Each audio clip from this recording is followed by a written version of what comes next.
Well, since President Trump has officially deployed the National Guard here in Washington, D.C., I took a look at some of the restaurants on Vermont and L Street who said that this new restaurant, Gaia, has seen a slew of car break-ins right here on this street. And the chef of that restaurant, which opened in April, says that some of their staff workers have actually quit working here because after they get off of work, they come outside. They said that they've seen attackers oftentimes circling the block to see which cars they can target. They say that with this National Guard move, they're hopeful to see if the city can get safe again. Right. So they definitely do that side of the street. Over there. Yeah, over there, they definitely do that side of the street. Right here in the beginning, you'll see like glass on the ground up here. Sammy Davis, a popular head chef and restaurant owner, says the crime near Gaia has become out of control. Out here, you'll come on any given day and see like glass out here.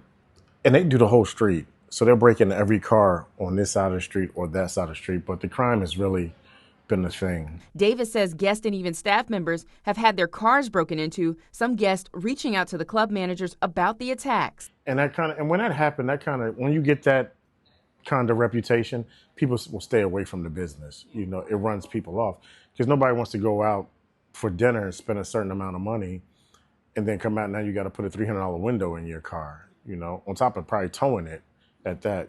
Staff members say the crimes have become frustrating. It's a very expensive fix. It's not something you come in here, you come to work, you come to make your money, then you go out and find out that you got to spend the money you just made to replace your window. We're here pretty late at night and it can be scary not knowing if there's a car lingering or if, you know, you're going to walk out. I've walked out to my car about to be broken into. And luckily it was like the perfect timing. But even in that moment, I didn't know what was going to happen. You know, I'm coming like head to head with these guys and not sure what they're going to do. The restaurant managers said the Metropolitan Police Department has increased their security. 7 News reached out to the MPD, but they say they cannot comment on what parts of the city get more heightened security compared to others. But some of the restaurant members say with increased law presence and now the National Guard, they're hopeful the break-ins are put to an end.